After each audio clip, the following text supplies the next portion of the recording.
Everything happened so fast that I couldn't even fully grasp what I was feeling or what I had done. The more I thought about that moment, that instant, the greater the guilt inside me grew. Maybe talking about it would ease the burden, or maybe it would make everything worse. But this secret feels too heavy to keep inside. The truth is, I'm ashamed to talk about it, but it seems like the only way to finally let go of what haunts me. That night, my mother came to the office again. Everyone knew how much she loved me.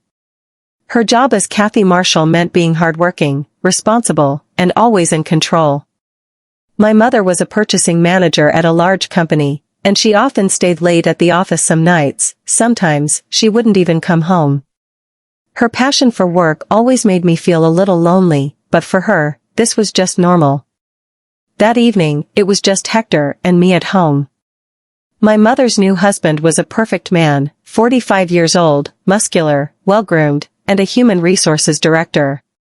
To others, Hector seemed handsome, kind, and charismatic, but that night, he was something more in my eyes.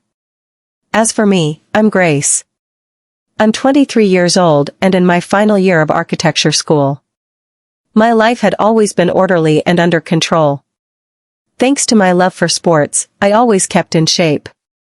I was the captain of my university's volleyball team, which gave me a special status among my friends and shaped how I saw myself.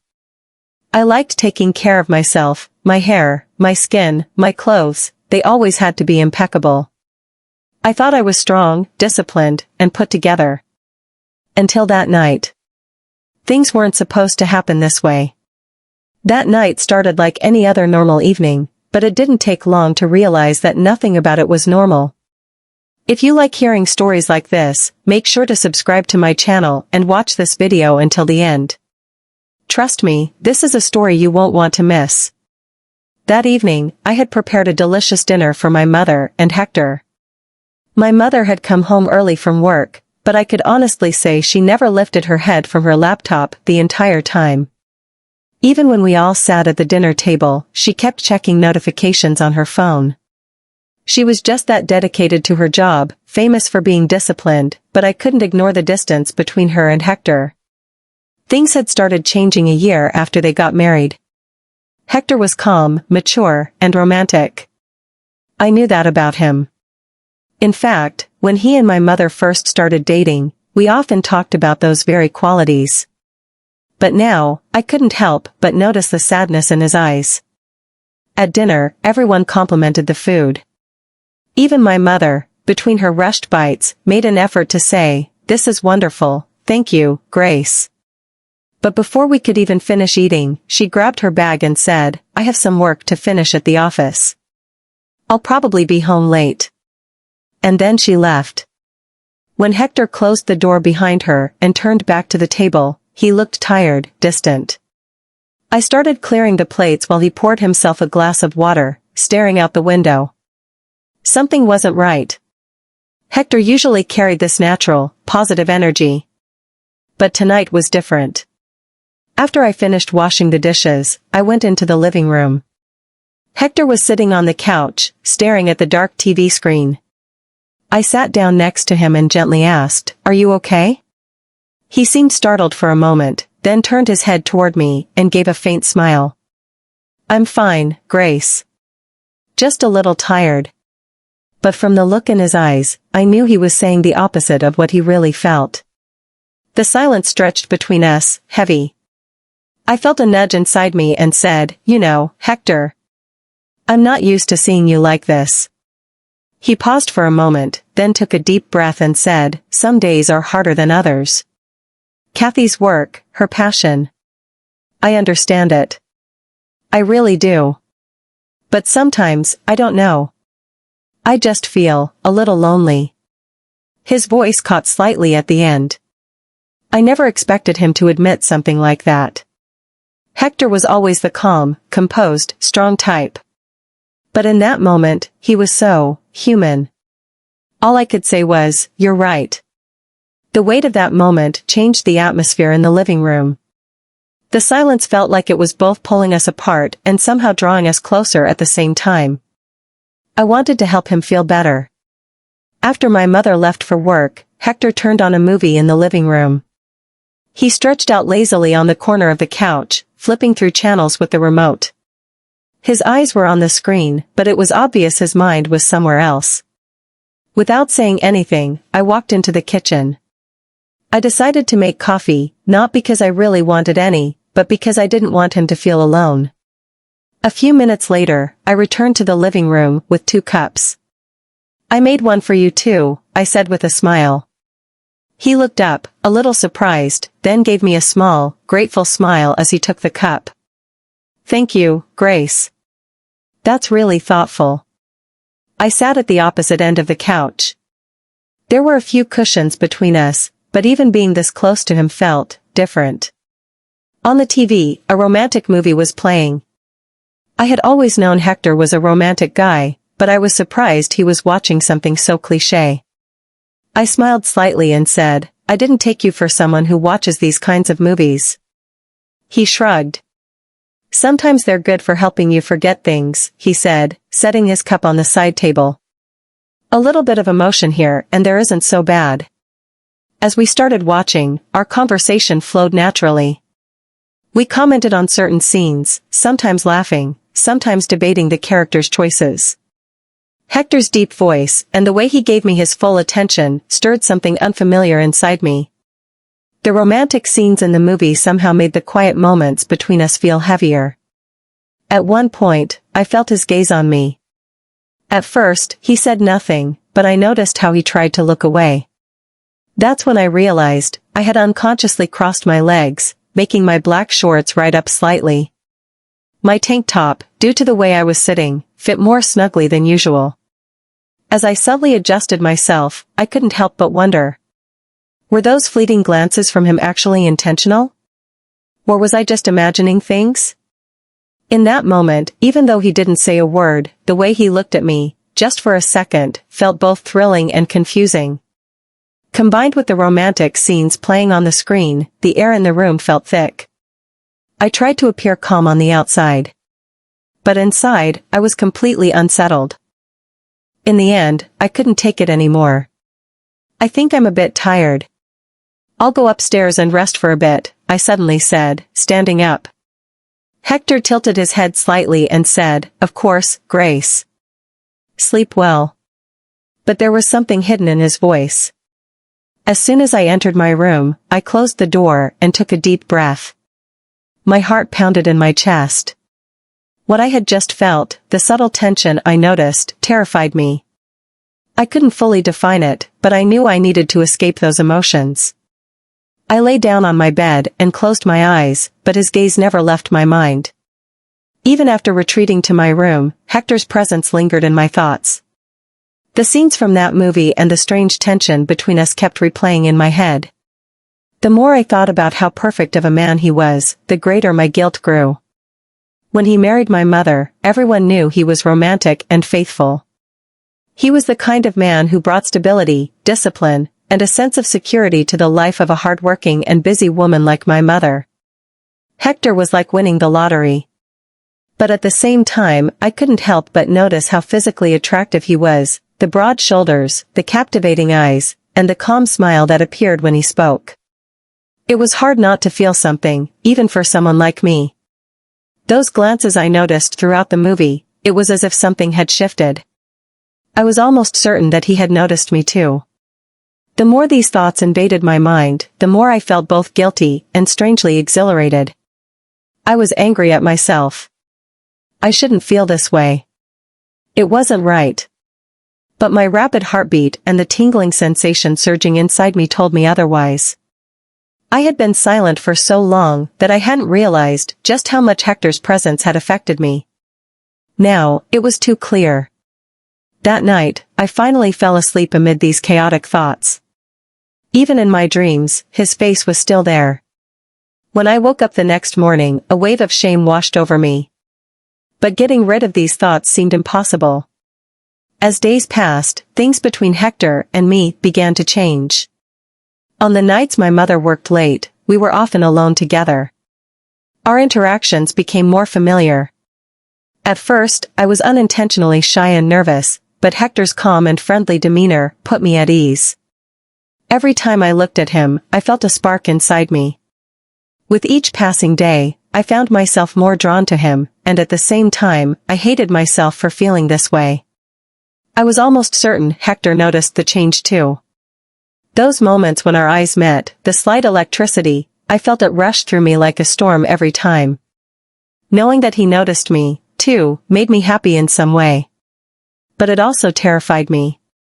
And then, that night came. Once again, my mother stayed late at the office for a meeting. The house was as quiet as it had been that first night, but this time, something felt different. The air was tense. Excitement and nervousness intertwined. My heart raced, unsure of what would happen tonight. I couldn't sleep. My thoughts kept jumping between Hector and the strange emotions I had for him. My heart pounded wildly, and the chaotic feelings in my mind pinned me to the bed. Realizing I wouldn't be able to sleep, I decided to get up. I was wearing my favorite red lace satin nightgown. The thin, soft fabric felt like a gentle caress against my skin. It was past 2 a.m. I quietly walked into the kitchen, thinking that maybe a glass of water would help. But as soon as I stepped inside, my breath caught in my throat. Hector was there. He was the kind of person who usually went to bed before midnight, but tonight was clearly different. An empty bottle of wine sat on the table, and he was pulling a second one from the fridge. He wasn't wearing a shirt. His broad, muscular back was exposed, and with every movement, the muscles in his shoulders flexed. The curve of his back looked like a sculpture under the dim kitchen light. I couldn't take my eyes off him. When Hector closed the fridge and turned around, he noticed me. "Grace, can't sleep?" he asked, his voice tired but calm. I tried to compose myself. "Yeah, kind of." "Why are you still up?" I asked, leaning against the counter. He smiled slightly and raised the bottle of wine. "Sometimes, you just need to relax your mind. Drinking alone is boring. Want to join me?" I hesitated, but I couldn't say no. "Sure," I said. As he poured another glass, I slid into the seat beside him. At first, we talked about random things, small talk.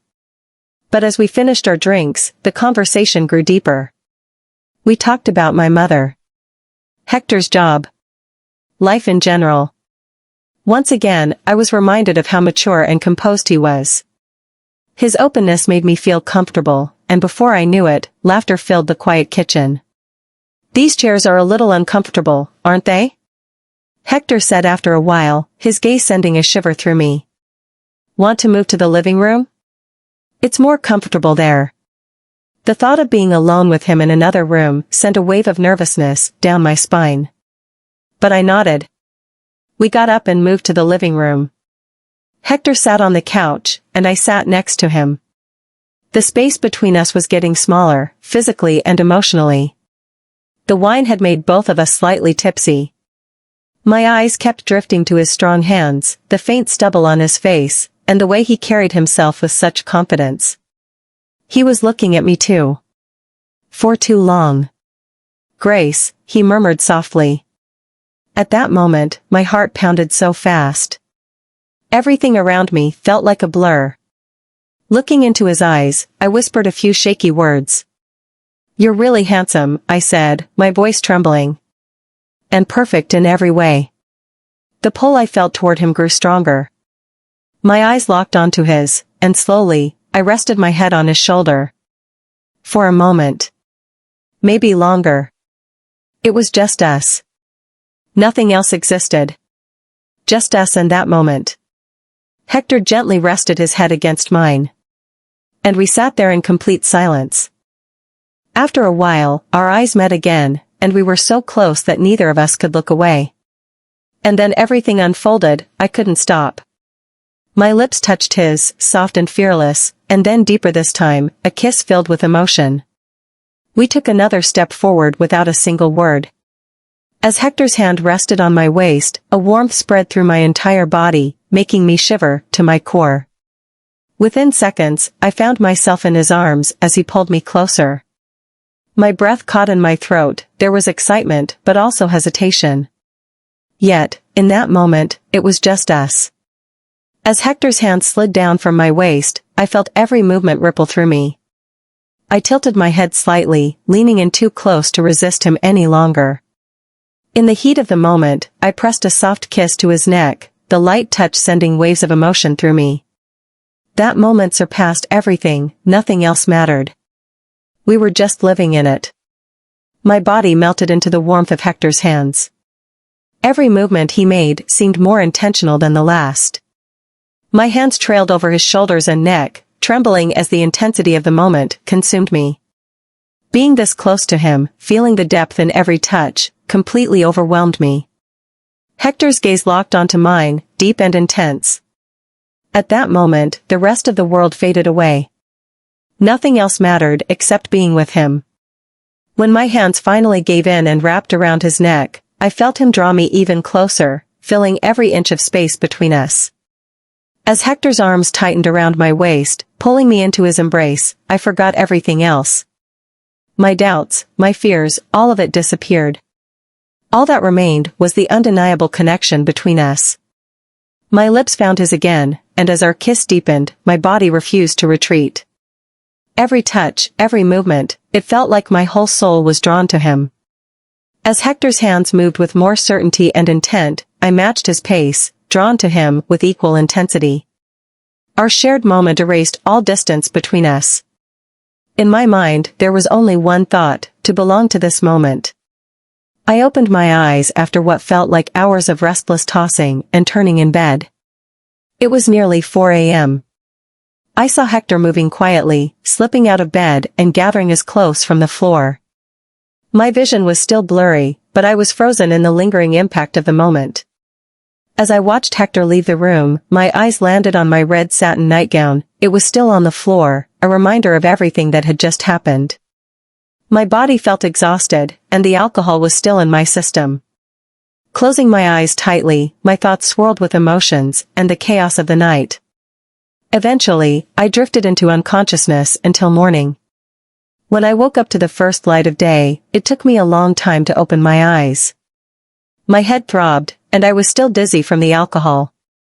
I tried to piece together fragments of the night, but then everything with Hector came rushing back: his hands, his lips, the moments we shared. It was unforgettable, yet now, in the daylight, all I felt was unease. My nightgown still lay on the floor, its red satin and lace shimmering as if mocking me with the memories of the night before. I quickly picked it up and shoved it into my wardrobe. I moved fast, but the turmoil inside me only grew stronger. What had I done? I needed to get to the bathroom. I needed to clear my mind, to escape those moments, even for just a second. Grabbing a clean pair of clothes, I headed to the bathroom.